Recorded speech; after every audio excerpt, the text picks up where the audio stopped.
Alhamdulillahi hamdan katsiran tayyiban mubarakan fihi kama yuhibbu rabbuna wa yarda wa ashhadu an la ilaha illallah wahdahu la syarikalah wa ashhadu anna Muhammadan abduhu wa rasuluhu sallallahu alaihi wa ala alihi wa ashabihi ajma'in, amma ba'd. Kita lanjutkan kajian kita dari Syarah Bulughul Maram, masuk pada halaman 242.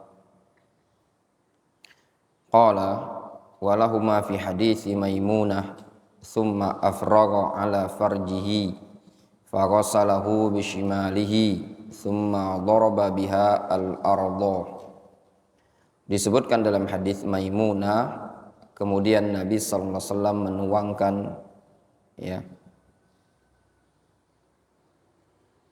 air tersebut pada kemaluannya, lalu membasuhnya dengan tangan kiri. Tsumma daraba biha al-ardh. Kemudian beliau gosokkan tangan kiri tersebut ke tanah. Wa fi riwayatin famasaha bit-turab. Beliau gosok-gosok dengan tanah. Beliau pukulkan ke tanah, digosok-gosokkan gitu loh. Tergambar ya. Beliau bersihkan kemaluan dengan tangan kiri. Kemudian setelahnya beliau gosok-gosokkan di tanah. Wa fi akhirih, dan pada akhir lafaz hadis tersebut, tsumma ataituhu bil mindil. Kata Maimunah, kemudian aku bawakan lap atau handuk lah ya untuk Nabi sallallahu alaihi wasallam. Faraddahu, lalu ditolak sama Rasul. Wa fihi, padanya ada lafaz wa ja'ala yanfudul ma biyadihi. Kemudian beliau Nabi sallallahu alaihi wasallam mengelap badan tersebut ya dengan tangan beliau langsung, membersihkan air tadi, mengeringkan air tadi dengan tangan beliau. Tergambar antum ya. Jadi setelah mandi itu Nabi sallallahu alaihi wasallam ditawari anduk sama Maimunah, tapi beliau tidak mau. Jadi beliau bersihkan air di badan tadi dengan tangan seperti ini. Ya. Kita baca takhriju al-hadis. Hadis Maimunah bi ziyadat, rawahul Bukhari wa Muslim. Wa fiqhul hadis, al-mas'alatul ula, ghuslul yadi shimal bima'in ma'a mutahhirin ba'da ghuslil farji. Ini sudah lewat sebenarnya pembahasannya. Membasuh tangan kiri dengan air yang dicampur mutahhir, apa istilahnya, sabun atau apa namanya kalau di kamar-kamar mandi tuh, yang sabun kecil itu loh, yang untuk cuci tangan ya, atau yang semisalnya lah, itu namanya mutahhir. Atau mungkin hand sanitizer atau yang semisalnya ya, ba'da ghuslil farj, setelah membasuh kemaluan. Apa hukumnya? Qala al-fuqaha yustahabbu lisyakhsi idza ghasala farjahu minal janabah ay yaghsila yadahu al-yusra bi syai'in ma'al ma'. Kata para ulama ahli fikih, mereka mengatakan disunnahkan bagi seseorang itu tatkala selesai dari membasuh kemaluannya agar dia membasuh tangannya tadi dengan sesuatu bersamaan air. Jadi dibasuh.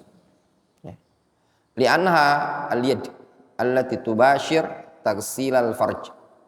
Dikarenakan itu tangan adalah sesuatu yang langsung melakukan pembersihan di kemaluan. Kenapa harus dibasuh tangan kiri tadi pakai pembersih? Karena itu langsung berhubungan dengan kemaluan, bersentuhan dengan kemaluan.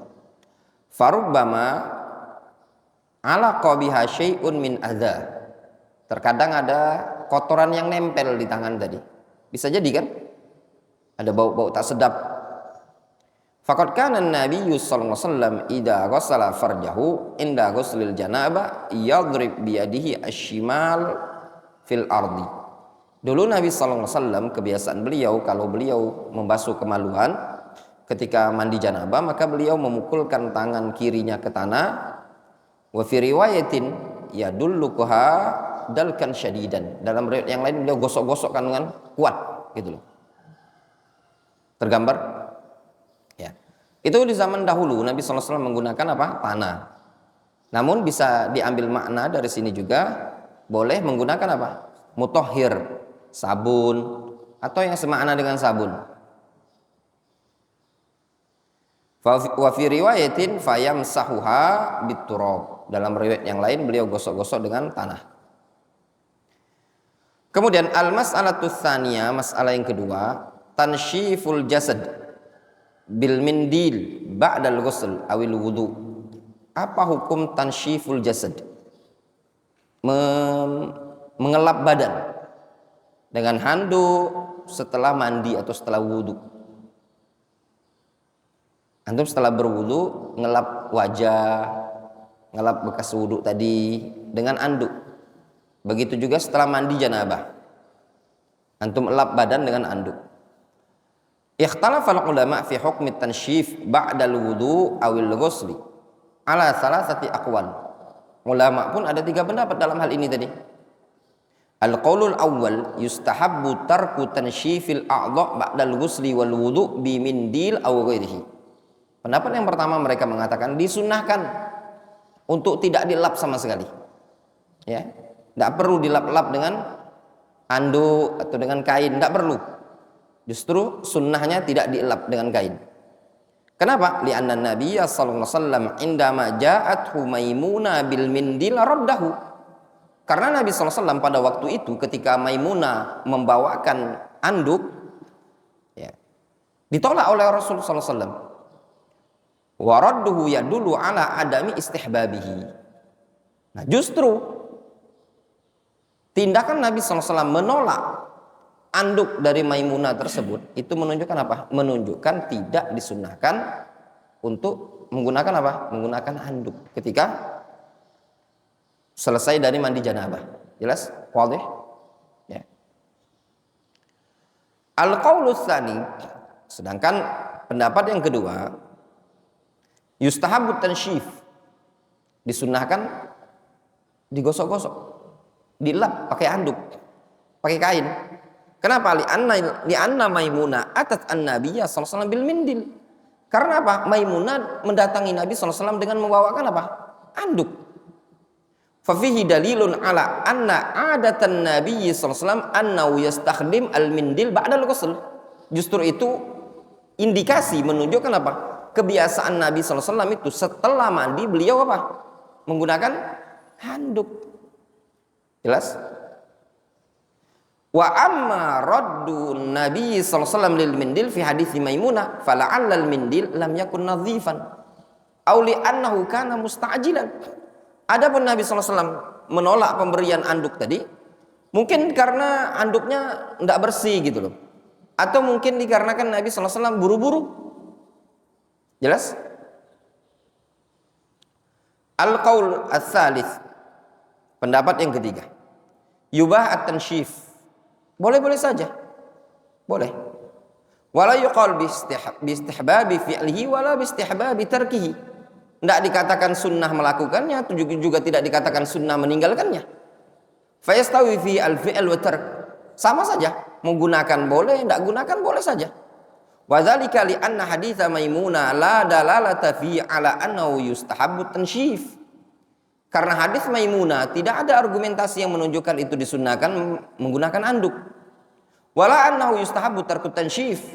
Juga tidak ada argumentasi yang menunjukkan bahwasannya disunnahkan meninggalkan tidak pakai anduk.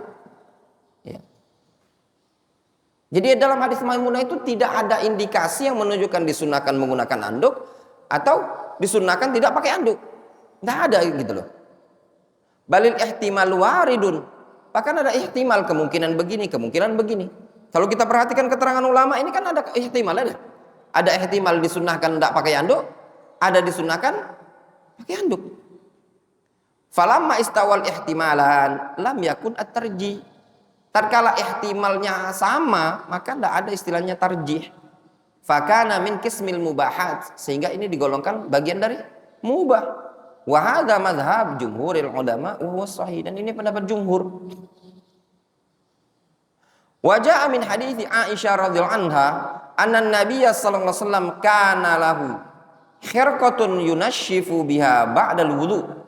Memang ada hadis dari Aisyah. Aisyah menceritakan bahwasanya dulu Nabi sallallahu alaihi wasallam memiliki khirqah, ya, memiliki anduk atau lap yang biasa beliau gunakan untuk mengelap tatkala selesai berwudu. Hadis tersebut rawahu Tirmidzi, riwayat Tirmidzi, wa qala, namun kata Imam At-Tirmidzi, la yasihu fi hadzal bab an Rasulillah sallallahu alaihi wasallam syai'un. Tidak ada yang sahih dari Nabi sallallahu alaihi wasallam sedikit pun hadis dalam bab ngelap atau tidak ngelapnya ini tadi. Walahu syawahid wa kulluha dha'ifa la yartaqi biha ila al-husni. Ya. Hadis ini punya penguat namun tidak bisa naik ke derajat hasan. Wadih? Jelas ya? Jadi intinya boleh apa enggak setelah mandi janabah antum ngelap dengan anduk? Boleh saja. Kemudian masalah yang berikutnya, at-tayamun fil ghusli, mendahulukan yang kanan ketika mandi. La khilafa baina ahli ilmi fi istihbabit tayamuni fil ghusli. Tidak ada khilaf di kalangan para ulama tentang disunnahkannya mendahulukan yang kanan ketika mandi janabah. Ayyabda al-mughtasil minal janabah awil haid bisyaqqil ayman minal jasad thumma bisyaqqil aysar minal jasad. Maknanya apa? Orang yang mandi tersebut, baik dia mandi janabah atau mandi suci dari haid, maka dia mendahulukan bagian sisi kanan kemudian sisi kiri. Adapun dalilnya, wa daliluhu ma jaa fi sahihain an Aisyah radhiyallahu anha qalat. Argumentasinya yaitu hadis dari Aisyah radhiyallahu anha. Aisyah mengatakan, kana Nabiyyu sallallahu alaihi wasallam yu'jibuhu tayammun fi tana'ulihi wa tarajjulihi wa tuhurihi wa fi sya'ni kulli. Dulu Nabi sallallahu alaihi wasallam paling menyukai mendahulukan yang kanan, baik ketika menggunakan sendal, ketika tarajjul bersisir, ketika bersuci, dan pada dalam seluruh urusannya. Apapun, ya, hadis ini umum. Dulu Nabi SAW lebih mendahulukan yang kanan. Wa hadza yashmal at-tahara as-sughra wa at-tahara al-kubra. Sehingga mandi di sini, bersuci di sini mencakup mandi besar, mandi janabah, atau tahara sughra yaitu wudu. Wa aidan ja'a fi sahihain an Aisyah radhiyallahu anha qalat, juga hadis riwayat Aisyah, kana Nabiyyu sallallahu alaihi wasallam idza tasala minal janabah da'a bi syai'in nahwal hilab. Ya. Dulu Nabi sallallahu alaihi wasallam tatkala beliau mandi, ya, mandi janabah, beliau minta bawakan sesuatu, ya, seukuran hilab. Hilab itu wadah ya ikhwan. Fa akhadha bi kaffihi, ya, anggaplah gayung atau yang semisal kayak gitu, ember, ya, wadah penampungan zaman dulu.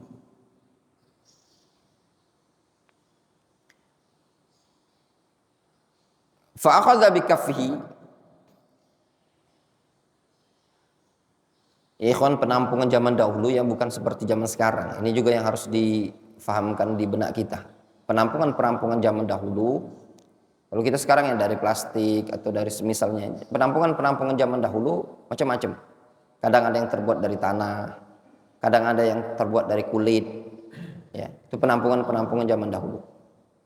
Fa akhadha bi kaffihi, lalu beliau ambil dengan telapak tangannya, fabada bi syiqqi ra'sihi al-ayman tsumma al-aysar. Kemudian beliau memulai di bagian kepala sebelah kanan, kemudian sebelah kiri. Jelas ya? Jelas sekali dalam hadis ini. Ya. Wallahu ta'ala a'lam. Ya, kita satu hadis saja dulu. Masih ada waktu, kita lanjutkan syarah Nasihati li Talabatul Ilm.